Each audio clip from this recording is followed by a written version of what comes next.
으로 지명한 이유가 주거 문제, 집값 문제 해결을 위해서 지명을 했지 않았나 싶다라고 말씀하셨는데, 사실은 뭐 이 문제 해결할 분들은 다른 분들 많이 있을 거예요. 근데 여러 의원님들 지적하셨듯이 전문성이 의심되는데도 불구하고 왜 지명을 했을까? 도덕성은 지금 검증 중에 있습니다만은 여러 가지 또 문제가 드러나고 있어요. 전에 저 대통령이 대표하실 때 비서실장을 하셨으니까 뭐 같이 일하기 좋아서 코드가 맞아서다. 뭐 그것까지도 이해할 수 있습니다. 지금 또 한 가지 제기되는 게 왜 도대체 김현미 후보자를 지명했는가? 이게 장기 집권을 위해서는 내년 지방선거에 지방 권력을 장악해야 된다라는 이 정권 차원의 인식을 가지고 내년도에 경기지사로 출마시키기 위해서다라는 이런 분석들이 제기되고 있는데, 만약에 그게 사실이라면 공직 사퇴 시한을 생각하면 7개월짜리 장관이에요. 근데 지금 민자도로 문제, 주거 문제, 도시 재생 문제 7개월 만에 싹 해결하고 그 뭐 하나님도 아닌데 할 수 있겠습니까? 그런 만약에 그런 뜻이 있다면 장관직을 맡지 말아야 된다고 생각하는데, 내년에 경기지사 후보로 출마하실 생각이 있으십니까? 없습니다.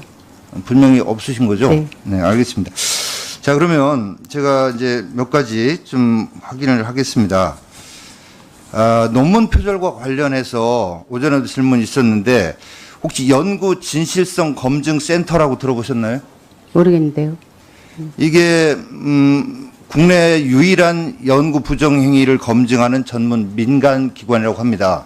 이 기관에서 6월 8일 날 김현미 후보자의 석사 논문에서 전체적으로 쭉쭉 베끼면서 써내려가는 방식의 표절을 확인했다라고 이렇게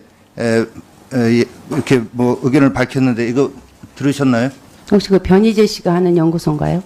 뭐 이 변희재 씨 그분은 모르겠습니다. 이거 언론에서 아무튼 이렇게 국내 유일의 전문 민간 기관이라고 하는 이런 식으로 보도를 했던데, 이 내용 들으신 적 없으신가요?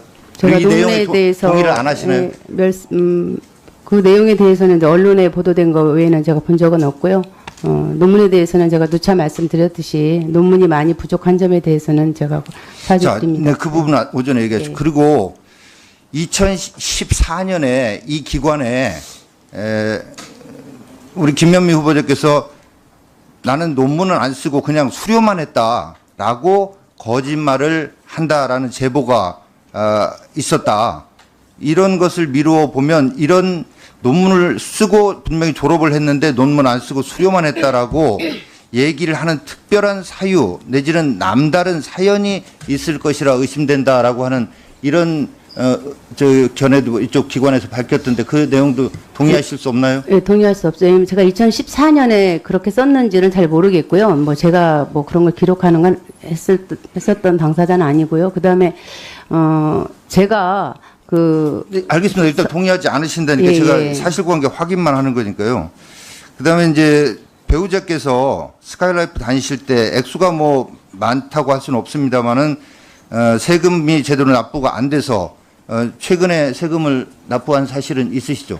그 연말정산할 때 누락된 분 말씀하시는 거죠? 네. 그 부분에 대해서는 아까 오전에 말씀드렸습니다. 자, 그리고 앞서 오전에 또 있었습니다만은 17대 국회 때 여동생이 6급 직원으로 후보자의 의원 사무실에서 국회에서 근무한 걸로 등록이 돼 있었던데, 그러면서 이제 2012월에 국회 가족 채용 금지법을 후보자께서 공동 발의를 하셨습니다. 여기까지는 사실 맞죠? 17대 때는 가족을 채용해서는 안 된다는 규정이 없었고요. 아니 그러니까 채용하셨고 이거 발의한 거 2012년에 제가 그 발의 사실관계만 제가 여쭤본 네. 겁니다.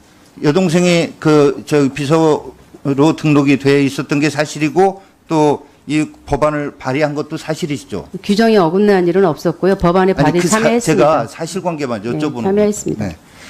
그러면 여동생은 실제 그 4년 동안 그 근무를 의원실에서 실제 하셨나요? 하고 지금은 경력 단절이 됐습니다.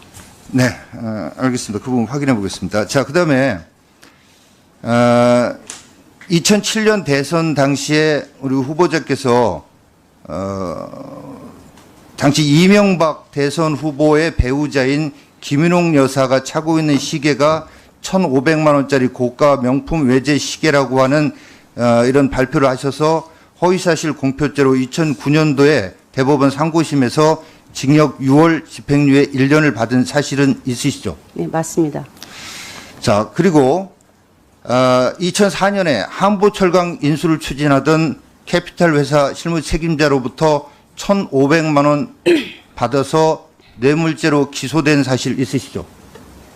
받았다고 검찰이 주장해서 저를 기소해서 제가 무대를 받았습니다. 네, 저 보통 정당에서 지금 이런 게 기소만 되면 그 당원권이 정지가 되고 이렇게 하고 있는 사실은 정당성은 오래 하셔서 아실 거고요. 그 재법원에서 무죄 받았습니다. 네, 그러니까 제가 기소 사실을 여쭤본 겁니다. 그리고 한전 KDN으로부터 1,164만 원의 후원금을 수수했는데 이게 쪼개기 후원금이 아닌가 해서 정치자금법 위반 혐의로 수사받으신 적 있으십니까? 네, 그래서 무혐의 판정 받았습니다. 자, 그렇다면 제가 우리 김현미 후보자께서 의정생활 열심히 하신 거는 알고 있습니다만은 지금 이래 대통령께서 선거법 위반 이 부분은 5대 비리보다도 음주운전과 선거법 위반은 더 큰 책임이 있는 것이다라고 했는데 선거법 위반으로 유죄 판결을 받았고 전문 연구 기관으로부터 논문 표절의 이런 판정을 받으셨고 세금 탈루 사실도 드러났고 이런 적이라면 도덕성에 있어서 흠결이 있다라고 이렇게 판단할 소지가 다분하다라고 보는데 이에 대해서 후보자께서 어떤 생각을 가지고 계신지 답변해 주시기 바랍니다.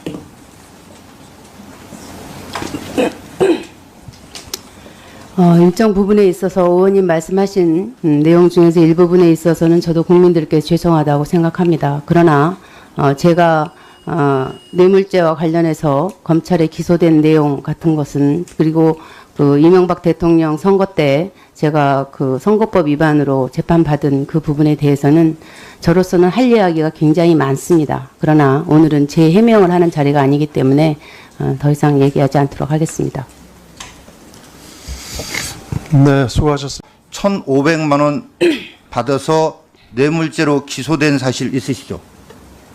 받았다고 검찰이 주장해서 저를 기소해서 제가 무대를 받았습니다. 네, 저 보통 정당에서 지금 이런 게 기소만 되면 그 당원권이 정지가 되고 이렇게 하고 있는 사실은 정당성은 오래 하셔서 아실 거고요. 그 재법원에서 무죄 받았습니다. 네, 그러니까 제가 기소 사실을 여쭤본 겁니다. 그리고 한전 KDN으로부터 1,164만 원의 후원금을 수수했는데 이게 쪼개기 후원금이 아닌가 해서 정치자금법 위반 혐의로 수사받으신 적 있으십니까? 네, 그래서 무혐의 판정 받았습니다. 자, 그렇다면 제가 우리 김현미 후보자께서 의정생활 열심히 하신 거는 알고 있습니다만은 지금 이래 대통령께서 선거법 위반 이 부분은 5대 비리보다도 음주운전과 선거법 위반은 더 큰 책임이 있는 것이다라고 했는데 선거법 위반으로 유죄 판결을 받았고 전문 연구 기관으로부터 논문 표절의 이런 판정을 받으셨고 세금 탈루 사실도 드러났고 이런 적이라면 도덕성에 있어서 흠결이 있다라고 이렇게 판단으로 지명한 이유가 주거 문제, 집값 문제 해결을 위해서 지명을 했지 않았나 싶다라고 말씀하셨는데 사실은 뭐 이 문제 해결할 분들은 다른 분들 많이 있을 거예요. 근데 여러 의원님들 지적하셨듯이 전문성이 의심되는데도 불구하고 왜 지명을 했을까? 도덕성은 지금 검증 중에 있습니다만은 여러 가지 또 문제가 드러나고 있어요. 전에 저 대통령이 대표하실 때 비서실장을 하셨으니까 뭐 같이 일하기 좋아서 코드가 맞아서다. 뭐 그것까지도 이해할 수 있습니다. 지금 또 한 가지 제기되는 게 왜 도대체 김현미 후보자를 지명했는가? 이게 장기 집권을 위해서는 내년 지방선거에 지방 권력을 장악해야 된다라는 이 정권 차원의 인식을 가지고 내년도에 경기지사로 출마시키기 위해서다라는 이런 분석들이 제기되고 있는데 만약에 그게 사실이라면 공직 사퇴 시한을 생각하면 7개월짜리 장관이에요. 근데 지금 민자도로 문제, 주거 문제, 도시 재생 문제 7개월 만에 싹 해결하고 그 뭐 하나님도 아닌데 할 수 있겠습니까? 만약에 그런 뜻이 있다면 장관직을 맡지 말아야 된다고 생각하는데 내년에 경기지사 후보로 출마하실 생각이 12월에 국회 가족채용 금지법을 후보자께서 공동 발의를 하셨습니다. 여기까지는 사실 맞죠? 17대 때는 가족을 채용해서는 안 된다는 규정이 없었고요. 아니 그러니까 채용하셨고 이거 발의한 거 2012년에 제가 그 자, 발의 그러니까 사실관계만 제가 여쭤본 네. 겁니다. 여동생이 저 비서로 등록이 돼 있었던 게 사실이고 또 이 법안을 발의한 것도 사실이시죠? 규정이 어긋난 일은 없었고요. 법안에 발의 참여했습니다. 제가 사실관계만 네, 여쭤보는 참여했습니다. 거예요. 네. 그러면 여동생은 실제 그 4년 동안 그 근무를 의원실에서 실제 하셨나요? 하고 지금은 경력 단절이 됐습니다. 네, 알겠습니다. 그 부분 확인해 보겠습니다. 자, 그다음에 2007년 대선 당시에 우리 후보자께서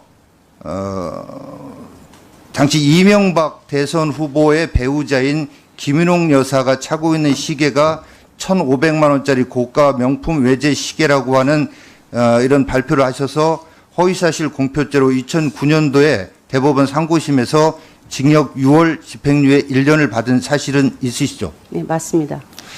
자, 그리고 2004년에 한보철강 인수를 추진하던 캐피탈 회사 실무 책임자로부터 미 후보자께서 나는 논문은 안 쓰고 그냥 수료만 했다라고 거짓말을 한다라는 제보가 있었다. 이런 것을 미루어 보면 이런 논문을 쓰고 분명히 졸업을 했는데 논문 안 쓰고 수료만 했다라고 얘기를 하는 특별한 사유 내지는 남다른 사연이 있을 것이라 의심된다라고 하는 이런 견해도 이쪽 기관에서 밝혔던데 그 내용도 동의하실 수 없나요? 네, 동의할 수 없어요. 왜냐면 제가 2014년에 그렇게 썼는지는 잘 모르겠고요. 뭐 제가 뭐 그런 걸 기록하는 건 했었던 당사자는 아니고요. 그다음에 제가 네, 알겠습니다. 일단 동의하지 않으신다니까 예, 제가 예. 사실관계 확인만 하는 거니까요. 그다음에 이제 배우자께서 스카이라이프 다니실 때 액수가 뭐 많다고 할 수는 없습니다만은 세금이 제대로 납부가 안 돼서 최근에 세금을 납부한 사실은 있으시죠? 그 연말정산할 때 누락된 분 말씀하시는 거죠? 네. 그 부분에 대해서는 아까 오전에 말씀드렸습니다. 자, 그리고 앞서 오전에도 있었습니다만은 17대 국회 때 여동생이 6급 직원으로 후보자의 의원 사무실에서 국회에서 근무한 걸로 등록이 돼 있었던데 그러면서 이제 2010 있으십니까? 없습니다. 분명히 없으신 거죠? 네. 네, 알겠습니다. 자, 그러면 제가 이제 몇 가지 좀 확인을 하겠습니다. 논문 표절과 관련해서 오전에도 질문이 있었는데 혹시 연구 진실성 검증 센터라고 들어보셨나요? 모르겠는데요. 이게 국내 유일한 연구 부정 행위를 검증하는 전문 민간 기관이라고 합니다.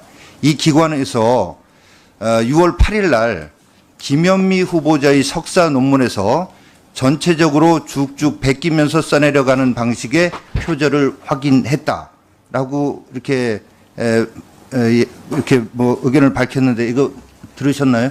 혹시 그 변희재 씨가 하는 연구소인가요? 뭐, 이 변희재 씨 그분 모르겠습니다. 이거 언론에서 아무튼 이렇게 국내 유일의 전문 민간 기관이라고 하는 이런 식으로 보도를 했던데 이 내용 들으신 적 없으신가요? 제가 이 논문에 내용에 대해서 동의를 안 하시나요?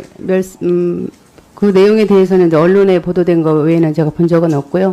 논문에 대해서는 제가 누차 말씀드렸듯이 논문이 많이 부족한 점에 대해서는 제가 사죄드립니다. 네, 그 부분 오전에 얘기했죠. 네. 그리고 2014년에 이 기관에 우리 김명